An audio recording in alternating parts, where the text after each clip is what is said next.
तो हेलो ओजी फैंस, कैसे हो सब लोग। आपका भाई फ्रीरन एनिमे का एक और धमाकेदार वीडियो लाया है। तो पिछले पार्ट में हमने देखा कि फ्रीरन एक साइन नामक प्रिंस से मिलती है, जिसका दोस्त 10 साल पहले एडवेंचर पे निकला था। वो अपने दोस्त से मिलने के लिए फ्रीरन के साथ सफर पर निकलता है। उसके बाद हम देखते हैं स्टार्क फन को उसके जन्मदिन पे एक ब्रेसलेट गिफ्ट करता है। अब हम आगे देखेंगे। हम देखते हैं सभी लोग एक कार्ट पे बैठ कर जा रहे होते हैं। साइन कहता है हमारी पार्टी में एक ओल्ड लेडी की कमी है। स्टार्क कहता है हमारे पास फ्रीरन है ना। साइन कहता है ये तो ओल्ड नहीं लगती। फिर वे लोग एक गांव पहुंचते हैं। वे लोग शॉक्ड होकर देखते हैं कि सारे गांव वाले बेहोश पड़े होते हैं। साइन बताता है ये एक श्राप का असर है। फ्रीरन कहती है मुझे लगा ही था। स्टार्क फ्रीरन से सांप के बारे में पूछता है। फ्रीरन बताती है ऐसे सांप लोगों को सुलाने या पत्थर बनाने के लिए मॉन्स्टर यूज करते हैं। इस जादू को इंसान समझ नहीं पाए हैं। स्टार्क कहता है फिर ये लोग ठीक नहीं हो पाएंगे। फ्रीरन कहती है एक प्रिस्ट सांप को ठीक कर सकता है। वो साइन से पूछती है क्या तुम इसे ठीक कर पाओगे। तब साइन कहता है हमें जल्दबाजी नहीं करनी चाहिए, पहले मुझे इस श्राप को समझना पड़ेगा। तब स्टार्क पूछता है क्या तुम भी ऐसे श्राप से नहीं बच सकती फ्रीरन। तब फ्रीरन कहती है ऐसे श्राप से जादूगर भी नहीं बच सकते, प्रिस्ट पे ऐसे श्राप काम नहीं करते। तब फर्म कहती है मुझे बेचैनी हो रहा है। तब साइन बताता है इस श्राप को एक मॉन्स्टर ने फैलाया है। फिर वे लोग वहां जाने लगते हैं। तभी स्टार्क भी श्राप के असर से सो जाता है। फिर वे लोग उस मॉन्स्टर को ढूंढने आगे बढ़ जाते हैं। उसके बाद फर्न भी सो जाती है। फ्रीरन कहती है अब मामला बिगड़ता जा रहा है। वे लोग कवच में फर्न और स्टार्क को रख देते हैं। उसके बाद फ्रीरन कहती है मॉन्स्टर के आने के बाद मुझे उठा देना, मैं वादा करती हूँ कि उसे हरा दूंगी। फिर वो भी श्राप के असर से सो जाती है। तब साइन फ्रीरन को लेकर मॉन्स्टर के पास जाता है। वो मॉन्स्टर साइन पे अटैक करता है। साइन बचते हुए उससे लड़ने का प्लान सोचता है और अटैक करता है, पर उस मॉन्स्टर को कुछ नहीं होता। वो मॉन्स्टर उस पर अटैक करता रहता है। साइन डाउट में था कि अगर 5 सेकंड में फ्रीरन इसे नहीं हरा पाएगी तो सब कुछ खत्म हो जाएगा। वो थोड़ा घबरा रहा होता है। फिर साइन को हाइटर की बात याद आती है जो उसे फ्रीरन के बारे में बताया था। हाइटर कहता है मैंने हमेशा ही फ्रीरन पे विश्वास किया था, उसने वादा किया था कि वो डीमन किंग को खत्म करेगी। साइन भरोसा करके फ्रीरन को जगाता है। फ्रीरन एक ही बार में उस मॉन्स्टर को खत्म कर देती है। साइन शॉक्ड हो जाता है। फिर स्टार्क और फन उठ जाते हैं। गांव वाले उनका शुक्रिया अदा करते हैं। फिर वे लोग आगे बढ़ जाते हैं। फ्रीरन साइन को थैंक यू बोलती है। उसके बाद वे लोग वॉरिक पहुंच जाते हैं। फन बताती है हमारे पास पैसे खत्म हो गए हैं। तभी वहाँ एक नॉवल आता है जिसका नाम ऑर्डन होता है और स्टार्क को चेक करके उसे अपने महल ले जाता है। लॉर्ड ऑर्डन स्टार्क से उसका नाम पूछते हैं। फिर उन्हें स्टार्क को ले जाने से मना कर देती है। ऑर्डन स्टार्क से कहते हैं क्या तुम्हें इस बात करने के लिए इस मम्मी की इजाजत चाहिए। तब फर्म बताती है हमारे पास पैसे बहुत कम हैं। फ्रीरन तैयार हो जाती है। फिर लॉर्ड ऑर्डन अपने बड़े बेटे वर्ट का फोटो दिखाते हैं जो कि बिल्कुल ही स्टार्क के जैसे दिखता था।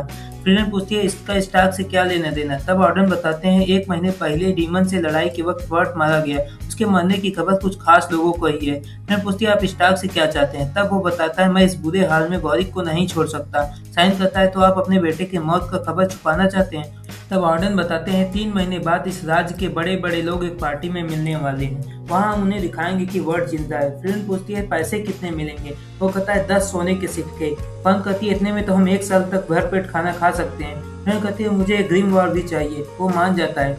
फिर ऑर्डन गैबल से स्टार्क को सब कुछ सिखाने को कहता है। फिर गैबल उसे सब कुछ सिखाता है। स्टार्क की हालत ट्रेनिंग करके खराब होती है। फन पूछती है आपकी ट्रेनिंग कैसी चल रही है मिस्टर स्टार्क। स्टार्क कहता है सब कुछ बकवास है। फिर स्टार्क ऑर्डन से मिलने आता है।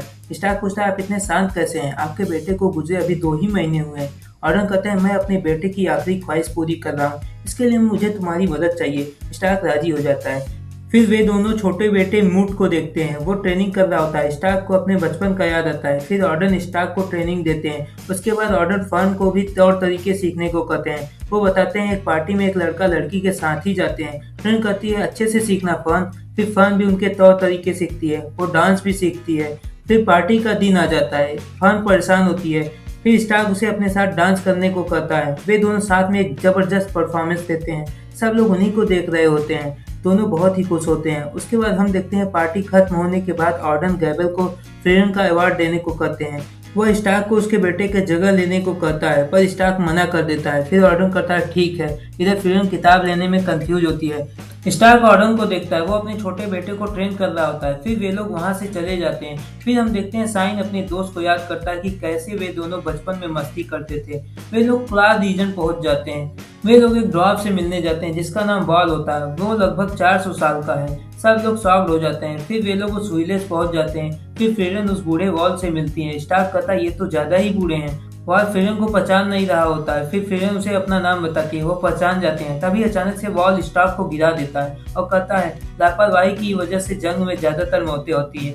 फ्रेंड कहती है आपको आज तक कोई नहीं समझ पाया बूढ़े बाबा वाल। फिर वाल उन सबका स्वागत करता है। फिर वे लोग वहाँ रुकते हैं। फन सब्जियां लाने में मदद करती है। एक आदमी बताता है बूढ़े बाबा ज्यादा लोगों से बात नहीं करते, उन्होंने हमेशा इस गांव को मॉन्स्टर से बचाया है। फन कहती है इसका मतलब वो इतने वक्त से अकेले थे। बूढ़े बाबा वाल स्टाफ को ट्रेन भी करते हैं। वे लोग साथ में खाते पीते हैं और बहुत सारे जगह घूमते हैं।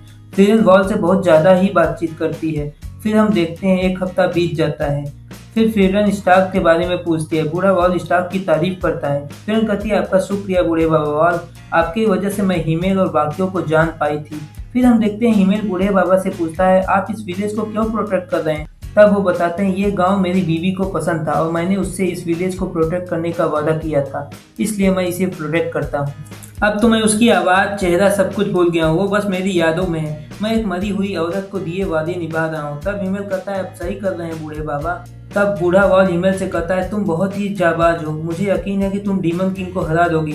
मेरी पत्नी भी शांति के दौर को देखना चाहती थी। तब हिमेल कहता है मुझे यह सुनकर खुशी हुई, मेरे पास फ्रीडन और आइजन जैसे दोस्त हैं जो हमारी यादों को भविष्य में ले जाएंगे। तब फ्रीडन कहती है तुमने सही कहा। तब बूढ़ा वॉल पूछता है क्या तुम्हें हिमेल की आवाज़ और चेहरा याद है। फ्रीडन कहती है मुझे सब कुछ याद है, उसी की वजह से मैं लोगों को समझ पाई हूँ। जैसे आपके लिए गाँव की हिफाजत जरूरी है, वैसे ही ये मेरे लिए जरूरी है। फिर वो पूछते हैं तुम लोग कहाँ जा रहे हो। फ्रेंड बताती है हम ओरियोल जा रहे हैं जो डीमन किंग के किले एंडे के पास है। बूढ़े बाबा कहते हैं तो तुमने डीमन किंग को हराने का सोच लिया। वो ये बात भूल गए थे कि डीमन किंग की मौत 80 साल पहले ही हो चुकी है। तब फ्रेंड कहती है मैं आपकी भी यादें भविष्य में ले जाऊंगी।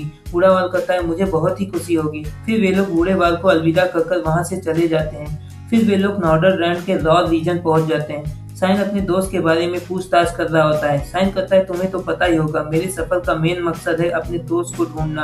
वो एक लॉकर में उसका फोटो दिखाता है। स्टार पूछता है उसका नाम क्या था। तब साइन बताता है उसका नाम गोरिल्ला वॉरियर था। स्टार कहता है उसका असली नाम क्या था। तब साइन कहता है सारे गांव वाले उसे इसी नाम से बुलाते थे। उसके बाद वे लोग एक गांव जाते हैं। साइन वहाँ एक आदमी से अपने दोस्त गोरिल्ला के बारे में पूछता है। वो आदमी एक औरत का लोकेशन बताता है। फिर वे लोग वहाँ जाते हैं। बूढ़ी औरत कहती है मैं फ्री में कुछ नहीं बताती। वो कहती है तुम सबको मेरे लिए अलग अलग काम करने होंगे और उससे पहले तुम इस खत को पास के गांव नाइगल नामक दोहार को पहुंचाना होगा। फिर कहती है इससे मुझे हिमेल के साथ सफर की याद आ गई। फिर वे लोग वहां जाकर उसे दे देते हैं। उसके बाद वे लोग अपना अलग अलग टास्क करते हैं। फिर वो बूढ़ी औरत उन्हें कुछ पुराने समय के हीरोज की मूर्तियां साफ करने को कहती है। ये उनका आखिरी काम होता है। इन हीरोज को सब भूल गए होते हैं। फिर वे लोग वहां पहुंच जाते हैं। वो मूर्ति एक प्रीस्ट और एक योद्धा की होती है। फन कहती है इसकी शक्ल मिस्टर साइन और मिस्टर गोरिल्ला से मिलती है। फिर ध्यान से देखती है उनमें से एक मूर्ति क्राफ्ट की होती है। फन भी उसे पहचान जाती है।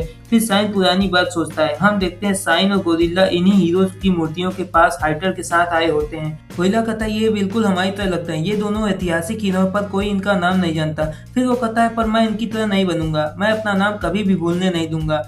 मैं बिल्कुल हिमेल की तरह एक महान और यादगार योद्धा बनूंगा। तब हाइटर कहता है कोई कितना भी महान हो लेकिन एक दिन सब लोग उसे भूल जाते हैं। एक दिन लोग हिमेल को भी भूल जाएंगे। साइन कहता है आप सही कर रहे हैं। फिर साइन का दोस्त अपना नाम गोरिल्ला वॉरियर रखता है। वो कहता है ये नाम भविष्य में बहुत ही यादगार रहेगा। हाइटर साइन को चोटी वाला पृष्ठ नाम देता है। गोरिल्ला हंसता है। फिर वे लोग मूर्ति साफ कर देते हैं। फिर वो बूढ़ी औरत कहती है मैंने इसे गोरिल्ला से भी साफ करवाया था। फिर वो बताती है वो अक्सर तुम्हारे बारे में बात करता था। वो कहता था कि हम दोनों ऐसे जाबाज बनेंगे जिनका नाम हमेशा याद रखा जाएगा। उसके बाद वे लोग जाने के लिए तैयार हो जाते हैं। उसे पता चलता है गोरिल्ला टूर नामक जगह पे गया था जो यहाँ से ईस्ट में होता है ऑगस्ट के दूसरी तरफ। साइन सोचता है उसे क्या करना चाहिए। और इसी के साथ ये वीडियो खत्म होता है। अगर एक्सप्लेनेशन पसंद आया हो तो चैनल को सब्सक्राइब करें, बेल आइकन का बटन दबाना ना भूलें। मिलते हैं अगले वीडियो में, तब तक के लिए अरिगातो गोजाइमास।